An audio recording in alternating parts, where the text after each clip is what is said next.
સુરત પાંડેસરા વિસ્તારના શ્યામ મંદિર નજીક એક રિક્ષા ચાલકે આજે આપઘાત કરીને પોતાના જીવનનો અંત આપ્યો। શહેરમાં આવી ઘટનાઓની સંખ્યા વધી રહી છે, જે સમાજ માટે ચિંતાજનક વિષય બની રહ્યો છે। મળતી માહિતી મુજબ પીડિત રિક્ષા ચાલકે શ્યામ મંદિર નજીક જઈ દવા પી લીધી હતી। આસપાસના લોકો દ્વારા તેને બેભાન અવસ્થામાં જોયા બાદ તુરંત પોલીસ અને એમ્બ્યુલન્સને સૂચના આપી હતી। તેને સ્થાનિક હોસ્પિટલમાં દાખલ કરવામાં આવ્યો, પરંતુ ડોક્ટરોએ તેને મૃત જાહેર કર્યો છે। ઘટનાની પોલીસે પ્રાથમિક તપાસ શરૂ કરી છે। પીડિતના પરિવારજનો અથવા સગા સંબંધીઓ સાથે વાતચીત કરી તેમજ મોબાઈલ અને નોટ વગેરે ચેક કરી આપઘાતનું કારણ જાણવાનો પ્રયાસ ચાલી રહ્યો છે। હાલમાં કોઈ સુસ્પષ્ટ નોંધપાત્ર કારણ સામે આવ્યું નથી। માનસિક આરોગ્ય અને આર્થિક સંકટના કારણે આવી ઘટનાઓ વધી રહી છે તેવું સમાજ સેવકો દ્વારા જણાવવામાં આવ્યું છે। તેમણે લોકોને સતર્ક રહેવાની અપીલ કરી છે અને જો કોઈ માનસિક તણાવ અથવા નિરાશામાં હોય તો પરિવાર અથવા સલાહકારો સાથે વાત કરવાની સલાહ આપી છે। आपका नाम और क्या पूरी घटना हुई? मेरा नाम विपिन कुशवाहा है। भाई वैष्णो मंदिर के पीछे था, पॉइजन पी लिया था। हम लोग को बाद में फ़ोन किया कि मैं पॉइजन पी लिया हूँ। फिर हम लोग वहाँ पे ऑटो से भाभी गई, वो लेके आई हॉस्पिटल में। फिर मेरे को फ़ोन गया था, मैं फिर आया, फिर इधर पता चला कि एक्सपायर हो गया। क्या कुछ कारण कुछ नहीं बोला था हम लोग से वो। कारण क्या हो सकता है, आपको क्या लगता है? अब बताएगा तब ना मालूम पड़ेगा। कितनी उम्र थी उनकी और क्या नाम था? राहुल कुशवाहा 26 साल उम्र थी। मूड कहाँ के रहने वाले? यूपी। कितने सालों से यहाँ पे रहते हैं? भाई को 10-15 साल हो गए। शादी को कितनी? 3 साल। कुछ बच्चे हैं? नहीं, आप इनके कौन लगते हैं? चाचा का लड़का। और इसके परिवार में और कौन कौन है? एक भाई, 4 बहन, पापा मम्मी। क्या मम्मी पापा अभी कहाँ पे? घर पे, क्या सूरत में है क्या? गाँव में।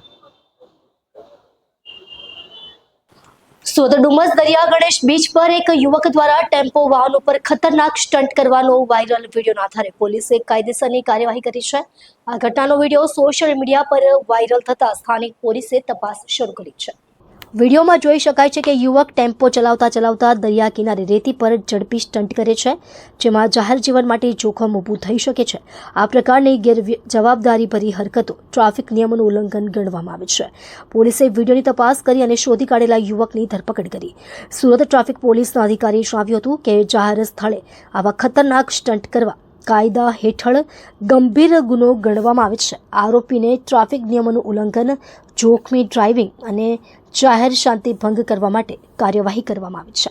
સુરત જિલ્લાના કામરેજ તાલુકાના ખોલવડ પાસે તાપી નદી પરના બ્રિજના સમારકામને કારણે વાહન વ્યવહારની અવરજવર માટે 1 મહિનો બંધ રહેશે। ખોલવડ બ્રિજ સમારકામને લઈને સુરત જવા માટે રસ્તાઓ ડાયવર્ટ કરવામાં આવ્યા છે, જેની સંપૂર્ણ માહિતી ગ્રામ્ય પોલીસ વડાએ આપી છે। સુરત જિલ્લા કલેક્ટર દ્વારા કામરેજ તાલુકાના ખોલવડ પાસે તાપી નદી પરના બ્રિજના સમારકામને લઈ જાહેરનામું બહાર પાડવામાં આવ્યું છે। આ સમારકામ national highway authority of India NHAI દ્વારા કરવામાં આવશે। સમારકામ દરમિયાન બ્રિજ બંધ રહેશે, જેના કારણે વાહન વ્યવહારમાં ફેરફાર કરવામાં આવ્યો છે। લાઇટ વાહનો માટે હાંસોટ, અંકલેશ્વર, ઓલપાડ માર્ગ અથવા પીપોદરા કીમ બાજુથી આવવા જવાની સુવિધા રહેશે, જ્યારે રાજ હોટલથી આગળ કોઈ પણ વાહનોને પસાર થવા દેવામાં આવશે નહીં। ગ્રામ્ય પોલીસ વડાએ આ ફેરફારોની વિગતવાર માહિતી આપી છે અને લોકોને વૈકલ્પિક માર્ગોનો ઉપયોગ કરવાની સલાહ આપી છે। સમારકામ પૂર્ણ થાય ત્યાં સુધી આ વ્યવસ્થા ચાલુ રહેશે, જેની સંપૂર્ણ માહિતી ગ્રામ્ય પોલીસ વડાએ કહ્યું। આપણે સૌ જાણીએ છીએ એ રીતે તાપી નદીના બ્રિજ ઉપર અહીં નેશનલ હાઈવે 48 ઉપર જે લોખંડની પ્લેટ મૂકવામાં આવેલી છે અને બ્રિજમાં જે કરેક્ટિવ વર્ક જે સમારકામ કરવાનું છે એના અનુસંધાને માનનીય કલેક્ટરશ્રી દ્વારા 30 દિવસ બ્રિજ બંધ રહે એ માટેનું જાહેરનામું બહાર પાડવામાં આવેલું છે। એ અનુસંધાને નેશનલ હાઈવે ઓથોરિટી ઓફ ઇન્ડિયાના પ્રોજેક્ટ ડિરેક્ટર અને એમની તમામ ટીમ સાથેની અત્યારે હાલ તૈયારીઓ એડવાન્સ સ્ટેજમાં પહોંચી ગયેલી છે। આપ સૌના માધ્યમથી મારે અહીં સુરત શહેર, સુરત જિલ્લાના તમામ નાગરિકો તથા અહીં નેશનલ હાઈવે 48 પર પસાર થતા તમામ વાહન ચાલકો, ટ્રાન્સપોર્ટ એસોસિએશનો, તમામ સ્ટેક હોલ્ડર્સને જણાવવા માંગુ છું કે ટૂંક સમયમાં જ NH48 પરનું જે તાપી નદીનો બ્રિજ સુધીનો જે રસ્તો છે, રાજ હોટલ સુધીનો રસ્તો છે, એ સદંતર બંધ કરી દેવામાં આવશે। તો જે લાઇટ મોટર વ્હીકલ છે જે સુરત શહેરમાં જવા માંગતા હોય એ અંકલેશ્વરથી અંકલેશ્વર, હાંસોટ, ઓલપાડ થઈને લાઇટ મોટર વ્હીકલ આવી શકશે. પછી પીપોદરા, કિમ બાજુથી પણ લાઇટ મોટર વ્હીકલ આવી શકશે. રાજ હોટલથી સુરત સિટીમાં જઈ શકશે. એનાથી આગળ રાજ હોટલથી આગળ કોઈ પણ વાહનને જવા દેવામાં નહીં આવે. અત્યારે તમામ પ્રકારે સાઇનેજીસ, પબ્લિક એડ્રેસ સિસ્ટમ એ બધી તમામ તૈયારીઓ કરવામાં આવી રહેલી છે. અને જે ડાયવર્ઝન છે એ આપ સૌ પણ મેક્સિમમ એને પબ્લિસિટી આપી અને લોકો સુધી પહોંચાડો. શરૂઆતના તબક્કે આ બહુ હજારોની સંખ્યામાં 25,000 જેટલા વાહનો દરરોજ 25,000 થી 30,000 વાહનો પસાર થાય છે. એ શરૂઆતના તબક્કે થોડી ઘણી જે પણ તૈયારીઓ કરવાની હશે અને લોકોને પણ જે ગેરસમજ કે કોઈ પ્રકારે એ બાબતનું નોલેજ નહીં હોય એ બાબતની પણ પૂરી તૈયારીઓ પોલીસ દ્વારા કરવામાં આવી રહેલી છે કે મેક્સિમમ કઈ રીતે લોકોને ઝડપથી આ મેસેજ આપણે પહોંચાડી શકીએ. ઇન શોર્ટ, અહીં જે કિમથી જે નેશનલ એક્સપ્રેસ વે 4 જે સ્ટોપ ગેપ અરેન્જમેન્ટ ભારત સરકાર અને ગુજરાત સરકાર દ્વારા જે ચાલુ કરવામાં આવી રહેલ છે એના ઉપર હાલ કોઈ પણ પ્રકારનું ટોલ પણ લેવામાં નથી આવતો. એટલે સીધા અહીંથી એક્સપ્રેસ વેથી થઈ અને એના માં નીકળવામાં આવશે અને એનાથી પાછા વાહન ચાલકો NH-48 ઉપર જઈ શકશે. ત્યાં પણ બધી તૈયારીઓ કરી દેવામાં આવેલી છે. સુરત શહેર અડાજણ પોલીસ સ્ટેશન દ્વારા 13 તુષ્કો અર્પણના નામે ખાસ કાર્યક્રમનું આયોજન કરવામાં આવ્યું હતું. આ કાર્યક્રમનો મુખ્ય ઉદ્દેશ્ય ચોરાયેલા અથવા ગુમ થયેલા મોબાઈલ ફોન મૂળ માલિકોને પરત કરવાની માનવીય પહેલ છે. અડાજણ પોલીસ દ્વારા 13 તુષ્કો અર્પણ કાર્યક્રમ યોજવામાં આવ્યો હતો. આ કાર્યક્રમ હેઠળ કુલ 25 જેટલા મોબાઈલ ફોન તેમને શોધી કાઢી આજના દિવસે તેમના મૂળ માલિકોને પરત કરવામાં આવ્યા હતા. મોબાઈલ મેળવતા લોકોના ચહેરા પર ખુશી છવાઈ ગઈ હતી અને તેઓએ પોલીસનો આભાર માન્યો હતો. પોલીસ વિભાગે જણાવ્યું કે આવા કાર્યક્રમોથી નાગરિકોની પોલીસ પરની વિશ્વસનીયતા વધી રહી છે તેમજ ગુનાહિત પ્રવૃત્તિઓને કાબૂમાં લેવાનો મજબૂત સંદેશ પણ મળી રહ્યો છે. અંતે અડાજણ પોલીસની આ પહેલ કાબિલે-દાદ છે. આજરોજ સુરત શહેર મહેરબાન પોલીસ કમિશનર શ્રી, સેક્ટર 2 સાહેબ, અધિક પોલીસ કમિશનર શ્રી ઝોન 5 સાહેબ તથા એસીપી શ્રી કે ડિવિઝન સાહેબની સૂચના અને માર્ગદર્શન અનુસંધાને અડાજણ પોલીસ સ્ટેશન ખાતે 13 તુષ્કો અર્પણ કાર્યક્રમ યોજવામાં આવેલ, જેમાં અલગ અલગ ગુનામાં તથા ગુમ થયેલ જે નાગરિકોના 25 જેટલા મોબાઈલનો કાર્યક્રમ યોજવામાં આવેલ.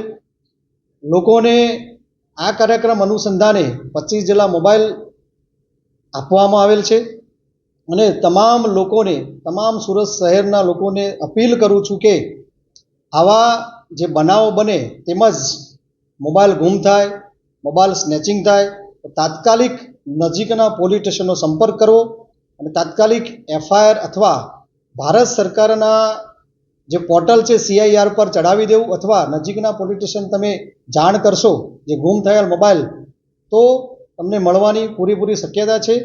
પોલીસ આમાં આ રીતે મદદરૂપ થઈ શકે છે.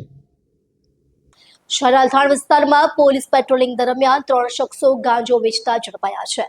અધિકારીઓએ બાતમીના આધારે સત્ય સાઈ સ્કૂલ સામેની ગલીમાંથી આ ત્રિપુટી સામે કાર્યવાહી કરતા મોટી માત્રામાં ગાંજો મળી આવ્યો હતો. અલથાણ પોલીસે જણાવ્યું હતું કે તેમની ટીમ રૂટીન પેટ્રોલિંગમાં હતી ત્યારે ખુફિયા સૂચના મળી હતી કે કેટલાક શખ્સો ગાંજાની હેરાફેરી કરી રહ્યા છે. મળેલી માહિતીના આધારે પોલીસે તાત્કાલિક ધાવા બોલાવ્યો અને 3 આરોપીઓને રંગે હાથ ઝડપી પાડ્યા. આરોપીઓની પાસેથી ગાંજાના પેકેટ અને નકદ રકમ મળી આવી છે. આ અંગે આરોપીઓ સામે NDPS એક્ટ હેઠળ ગુનો નોંધવામાં આવ્યો છે. પોલીસે આરોપીઓની પૃષ્ઠભૂમિ તપાસવા સાથે ગાંજાની જથ્થાબંધ પુરવઠાની સાંકળ કોણ ચલાવે છે તેનો પણ ગુનો ઉકેલવા માટે આગળની તપાસ શરૂ કરી છે. પોલીસનું કહેવું છે કે શહેરમાં નશાની હેરાફેરી પર કડક નજર રાખવામાં આવી રહી છે અને આવી ઘટનાઓ સામે શૂન્ય સહિષ્ણુતાની નીતિ અપનાવવામાં આવી રહી છે.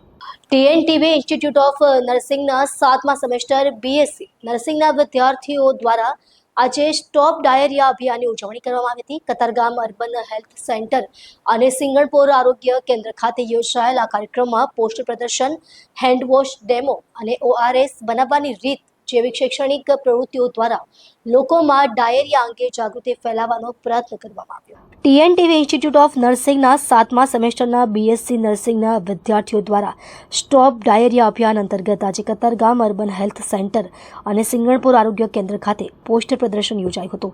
આ કાર્યક્રમ ઇન્સ્ટિટ્યૂટના પ્રિન્સિપાલ પ્રોફેસર કિરણ દોમડિયાના માર્ગદર્શન હેઠળ તેમજ જાગૃતિ પટેલ અને નીલમ પટેલના નેતૃત્વમાં યોજાયો હતો. કાર્યક્રમમાં કતારગામ આરોગ્ય કેન્દ્રના તબીબો અને સ્ટાફે ઉત્સાહપૂર્વક ભાગ લીધો હતો. સિંગણપુરના મેડિકલ ઓફિસરો ડોક્ટર રિંકલ અને ડોક્ટર કિંજલ પણ ઉપસ્થિત રહ્યા હતા. વિદ્યાર્થીઓ દ્વારા ડાયેરિયા અંગે માહિતગાર કરતી વિવિધ પ્રવૃત્તિઓ કરવામાં આવી હતી. તેમાં ડાયેરિયા શું છે, તેનું નિદાન અને નિવારણ, ડાયેરિયાના મુખ્ય કારણો, હાથ ધોવાની યોગ્ય રીત તેમજ ORS બનાવવાની રીતનો પ્રયોગાત્મક દેખાવ આપવામાં આવ્યો હતો. આપના કાર્યકર્તાઓની આગેવાની હેઠળ સેન્ટ્રલ ઝોનના રહીશોનો પાલિકાની મુખ્ય કચેરી ખાતે મોરચો લઈ પહોંચ્યા.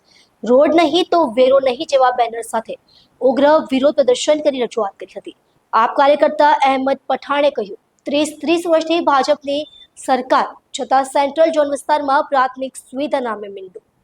આપના નેજા હેઠળ રોડ નહીં તો વેરો નહીં જેવા બેનર સાથે મોરચો પાલિકા પહોંચ્યો હતો. બીજા ઝોનની સરખામણીએ સેન્ટ્રલ ઝોનને હંમેશા અન્યાય થતો જોવા મળ્યો છે. સુરત શહેરના કોટ વિસ્તારમાં સમાવિષ્ટ સેન્ટ્રલ ઝોનને આટલા વર્ષો પછી પણ પ્રાથમિક સુવિધાના નામે મીંડું જ મળ્યું છે. ઉબડખાબડ રસ્તાઓ, જૂની પુરાણી ગટર લાઈનો, ઠેર ઠેર કચરાના ઢગ, ગંદકી પારાવાર, અમુક જગ્યાએ સ્ટ્રીટ લાઇટના ઠેકાણા નથી. પાણી સપ્લાયમાં પણ ક્યાંક ને ક્યાંક ધાંધલી જોવા મળે છે, જે જગજાહેર છે.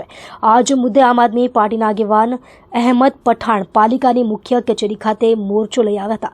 અહેમદ પઠાણે આ મુદ્દે જણાવ્યું હતું કે સુરત મનપામાં છાશવારે ફરિયાદ કરતા પણ આજ સુધી સારા રોડ રસ્તાના ઠેકાણા નથી. લગભગ દરેક ગલી મોહલ્લામાં ગંદકીના ઢગ જોવા મળશે. પાલિકાની ડોર ટુ ડોર કચરાની ગાડી નિયમિત આવતી નથી. ઘણી જગ્યાએ ગટર ઉભરાવાની સમસ્યા છે. આ બધા પ્રશ્નો બાબતે અવારનવાર પાલિકામાં જે તે વિભાગમાં ફરિયાદ કરી છે, છતાં પરિણામ શૂન્ય છે. દર વર્ષે સેન્ટ્રલ ઝોનને કરોડો રૂપિયાની ગ્રાન્ટ ફાળવાય છે, તો આ ગ્રાન્ટ ક્યાં જાય છે તેવો સીધો આક્ષેપ તંત્ર પર કર્યો હતો. એક સમયે ભાજપનો ગઢ ગણાતા સેન્ટ્રલ ઝોને ભાજપના કેટલાય કોર્પોરેટરો ચૂંટીને મોકલ્યા છે. ધારાસભ્ય અને સાંસદ પણ ભાજપના છે, છતાં સેન્ટ્રલ ઝોનની હંમેશા અવગણના જ થતી જોવા મળે છે. જો આવનારા સમયમાં આ બધી સમસ્યાનો ઉકેલ ત્વરિત નહીં મળે તો સુવિધા નહીં તો વેરો નહીં જેવા આંદોલન કરવાની ફરજ પડશે. ભાજપના કોર્પોરેટરો જ્યાંથી ચૂંટાયા છે ત્યાં ક્યાં ખોવાઈ ગયા છે ખબર નથી. એમના વિસ્તારની મૂળભૂત સુવિધા બાબતે તંત્રને સવાલ કરવાની પણ એમનામાં હિંમત નથી. અહેમદ પઠાણની આગેવાનીમાં આવેલા મોરચાએ ભાજપ અને મેયરનો હુરિયો બોલાવ્યો હતો અને રોડ નહીં તો વેરો નહીં, ગટર નહીં તો વેરો નહીં, પાણી નહીં તો વેરો નહીં જેવા બેનરો સાથે ઉગ્ર વિરોધ કર્યો હતો. બાદમાં આગેવાનો મેયરને રજૂઆત કરવા પહોંચ્યા હતા. अहमद पठान रजूआत में ऐसा है कि पिछले कई वर्षों से लगभग 30 साल से भाजपा यहाँ पर शासन कर रही है. इसका MLA भी भाजपा का है, कॉर्पोरेटर सबके सब भाजपा के हैं और धारासभ्य भी सांसद भी जो है यहाँ पर वो भाजपा का ही है. फिर भी सेंट्रल जोन का विस्तार ऐसा है, यहाँ पर हर तरीके की समस्या है, हर तरीके से प्रॉब्लम है. अभी आप देखोगे यहाँ पर हर रोड के अंदर खड्डे हैं, ड्रेनेज लाइन में प्रॉब्लम है, पानी भर रहा है हर जगह पे. सेंट्रल जोन के तो सिर्फ 33 जगह पे लीकेज है, जो छोटी बड़ी लीकेज है वहाँ पे भी प्रॉब्लम है. और हर बार सेंट्रल जोन के नाम पर करोड़ों रुपये का जो बजट पास किया जाता है, वो पैसे सब किसके खीसे में जाते हैं और कौन उसको ख़त्म कर देता है, जो जनता तक नहीं पहुँचता. जनता के टैक्स का पैसा उन लोगों को नहीं मिलता है, उसका वर्तन उनको नहीं मिलता है.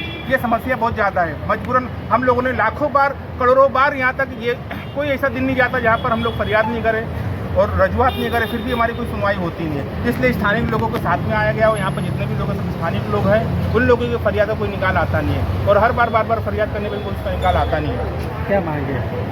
मांग हमारी ये है कि भाई जो पब्लिक अपना टैक्स का पैसा देती है, वो पैसे का उनको वर्तन मिलना चाहिए, ना कि भाजपा शासकों को भ्रष्टाचार करना चाहिए. पैसे का जो पब्लिक का हक है उनको मिलना चाहिए. वो बड़े बड़े भ्रष्टाचार करते हैं, वो करें, मगर क्योंकि उनके ब्लड के अंदर ही, उनके DNA के अंदर भ्रष्टाचार आ चुका है, तो उससे बाहर नहीं आएंगे. फिर भी जो लोक सेवा का काम है, जो पब्लिक का लोक सेवा का काम है, जैसे रोड हो गया, रास्ता हो गया, गटर हो गया, उनकी बुनियादी जरूरत है, पीने का साफ पानी होगा. आज भी सेंट्रल जोन के अंदर ऐसे बहुत ही विस्तार जहाँ पर पीने का साफ पानी नहीं आता है. जैसे कचरे की गाड़ियाँ अनियमित है, बार फरियाद करने के बाद में किसी कोई निकाल आता नहीं है. कोई भी धारा धोने के हिसाब से काम होता नहीं है. और कांग्रेस के लोग को छोड़ दो तो उनका तो नामो निशान ही नहीं है. आम आदमी पार्टी इसके लिए बार लड़ रही है, भाजपा से रजूआत करती, उनके शासकों से रजूआत करती, कमिश्नर से रजूआत करती, फिर भी कोई सुनवाई होती नहीं है.